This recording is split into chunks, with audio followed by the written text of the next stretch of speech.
Inbox searching activated. It's just a quick in-progress video. I'm in the process of refurbishing this blue ramp because they are no longer available.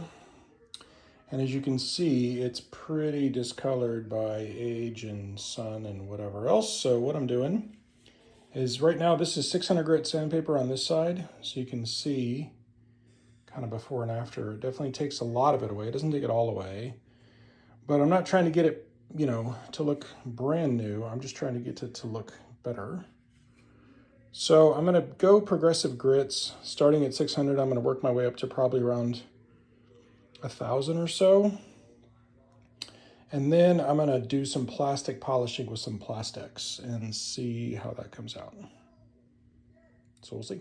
This is where I ended up on the blue ramp here.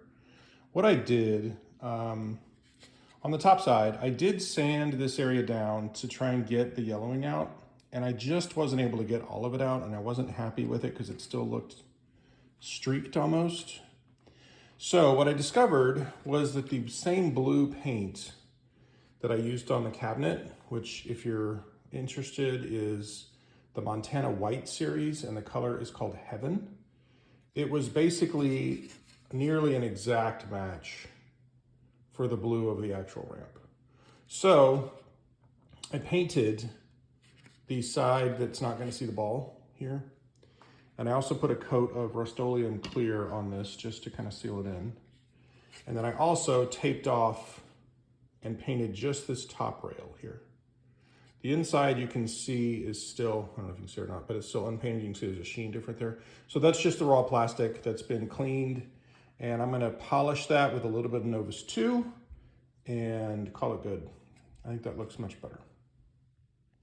Progress for today.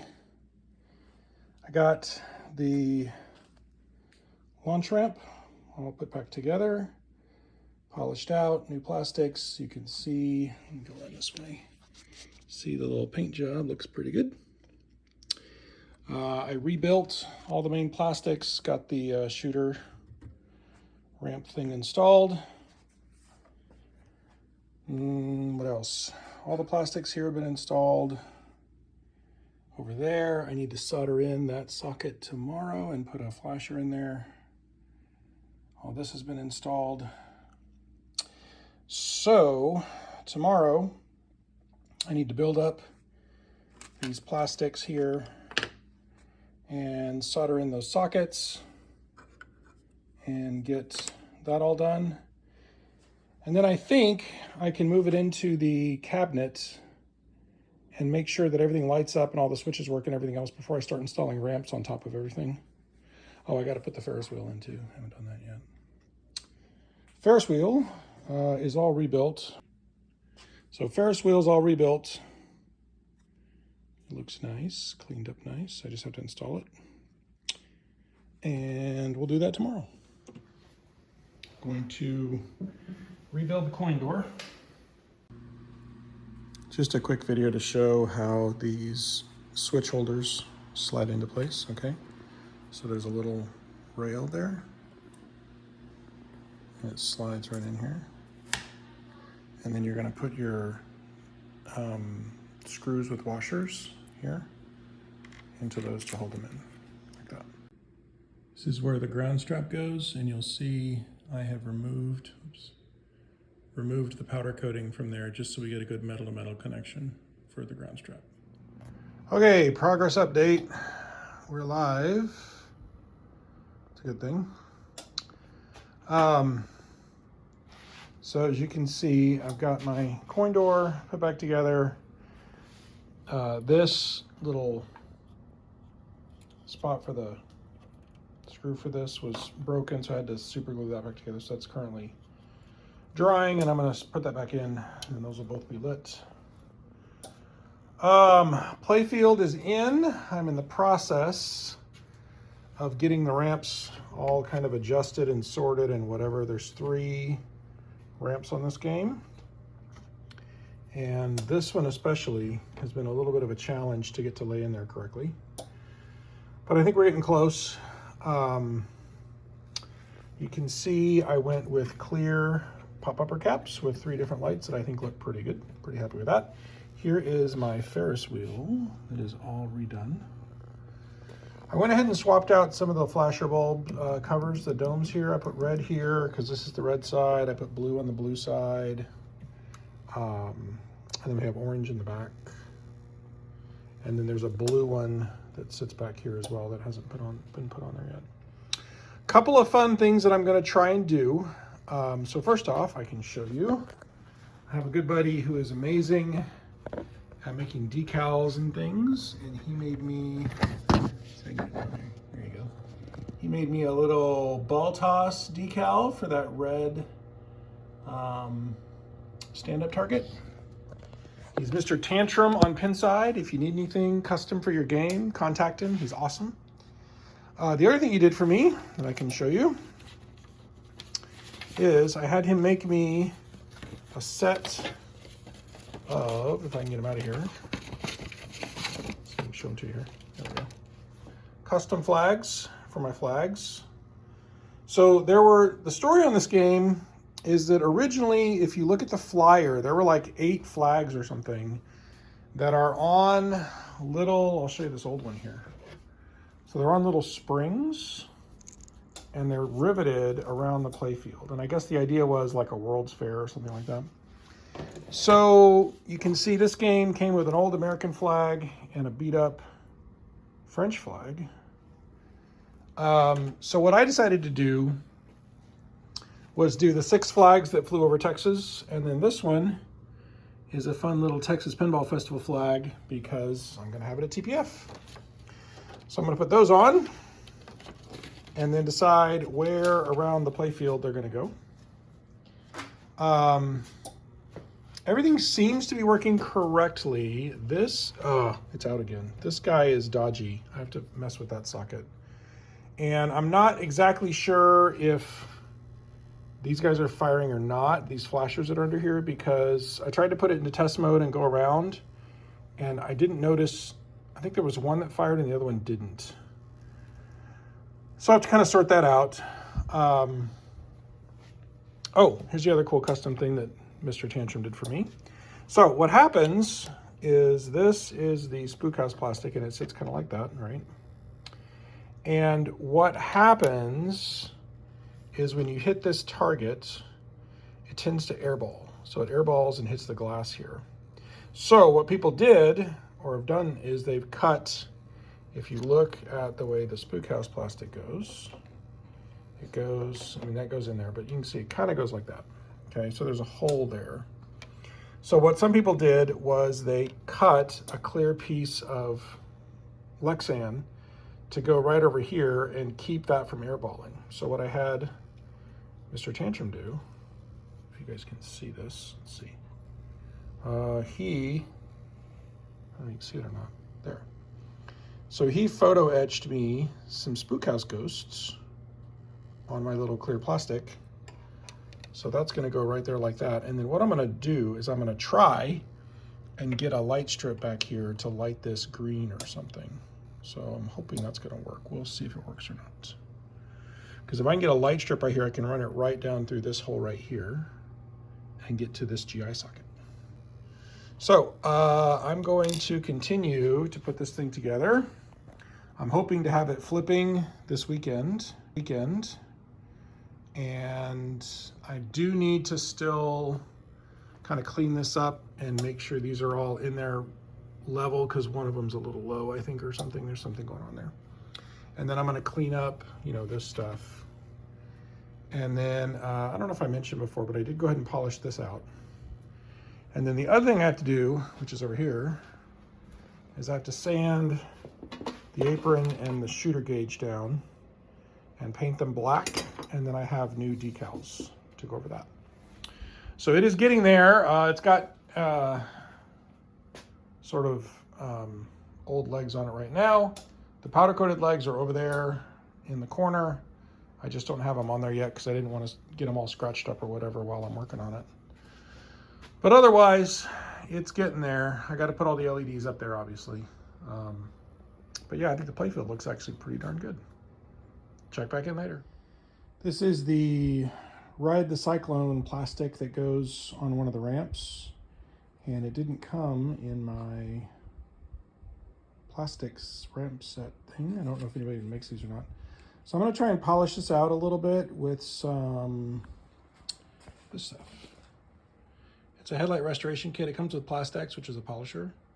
So you just kind of sand everything down with 1000 and then 3000 grit and then polish it out. And it actually works pretty good on headlights. So we're going to try it on this and see how it goes. This is after 1000 and then 3000 grit sandpaper. You can see it's kind of like uniformly dull. I didn't polish work on this part because it's kind of a sticker on it anyway, so I'm not worried about that. Time to polish. There it is, all polished out. Came out pretty good. Put a new sticker on it. There we go, once again. So this is our starting point on the shooter gauge. You can see there's some cracks, some weird like spidering in the finish, the original finish. I'm not sure what that's about, but it's also on some areas, you can see right there, of the apron. So this is where we're starting. Just kind of give you an idea. I'm gonna sand this down and we're gonna paint it Rust-Oleum black, and I'm gonna see what the finish looks like with the just semi-gloss, and I might put a coat of gloss over the top of it. I'm not sure yet. And then we have decals that are just gonna replace all that stuff. So sanding it down is first. So what I've done here is now sanded back to bare metal. I used 120 grit to get the paint off, the old paint. And then I used 320 grit just to smooth it out a little bit. And then what I've done for both the shooter gauge and here's the apron, okay, is I am using, where's it, this? So this is Universal Bonding Primer. I usually will use Metal Etch Primer, but I ran out of Metal Etch Primer, so I had this around. So I'm using this and it seems to work fine. So now I'm going to spray with Rust-Oleum Semi-Gloss Black and get it base coated.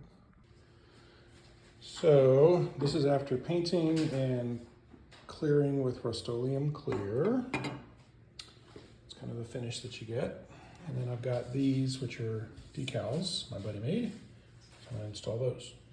Okay, here we are after applying the decals. There's our shooter gauge.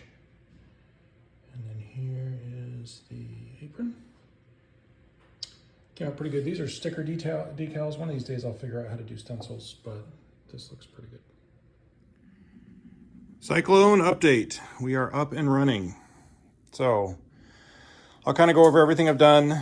Obviously coin doors back together. I had to glue back together the mounting point for that, so that'll be glued back together. I'm going to put that in today, hopefully. I'm going to put the obviously lock there. That needs to be done. New shooter rods installed. The shooter gauge is in. My apron is over here ready to go in. I don't like to put the aprons on until the very end because I want to make sure the trough area is working correctly. I'm waiting on a light strip to come here. I'm going to light this from inside, so hopefully that'll come in tomorrow. Basically everything else is finally working. I got it all sorted. A couple little custom touches we did. So there is a Spook House plastic right here. And the reason for that is because on this Spook House, when you hit this target, it tends to airball and it'll hit your top glass. And so some people have made like little, plastics out of Lexan or whatever with the Dremel. I had my buddy who does a lot of cool stuff make me one that was laser cut and laser etched with the same spooky ghost. And we lit it from the back. You can see back there with a blue LED strip. So that looks awesome. I also, if you see there, I have lit my Spook House hole there red for Dracula. That was my wife's suggestion, since Dracula is blood and guts. I'm gonna have to replace I think the socket holder on that one, because I keep bending the little tines on it that make contact and it keeps going out. So I'm just going to fix that.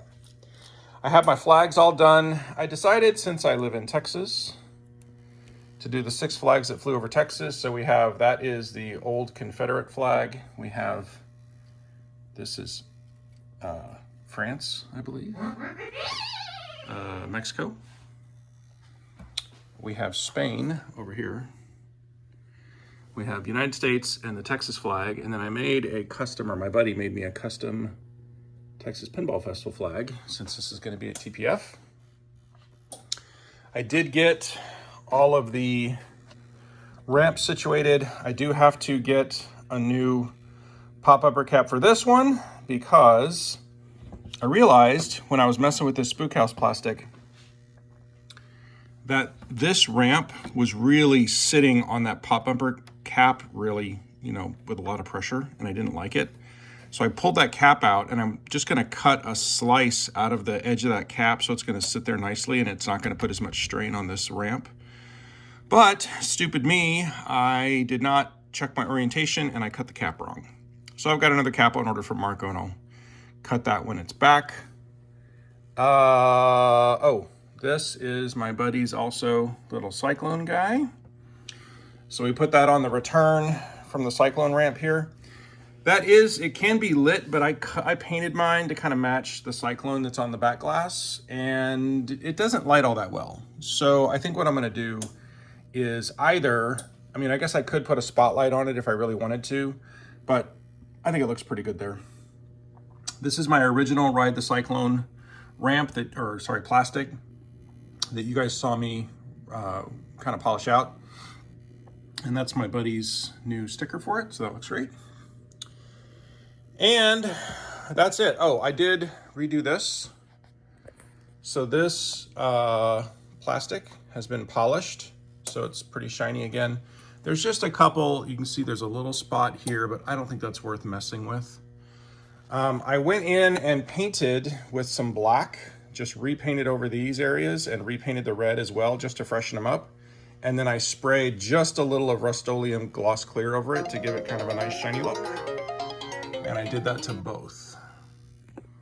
And then I took this off and basically de-rusted it, polished it, or not polished it, cleaned it, and then sprayed it with semi-gloss black. And the last things to do are to replace all of those with LEDs and put the back glass in it. And then except for that and waiting on this pop bumper cap, it's done. A couple little things to tie up this week, but it will be at TPF in just under 2 weeks. I guess, well, yeah, right at 2 weeks. So if you're coming to TPF, come check it out. My next video is going to be the final reveal video, so hope y'all enjoyed this series. The next project is probably going to be a cabinet restore, or I do have a $6 million man that a guy is wanting me to do, so I may be doing that one. Or if that falls through, we have a Pinbot and we have a taxi. So if the $6 million man falls through, I'll take votes in the comments on the next restoration. We'll see how it goes. Exciting that it's done and working, and I think it came out really good. I'm super happy with it. I'm actually considering keeping this one because it came out so nice, but we'll see. All right, see y'all later.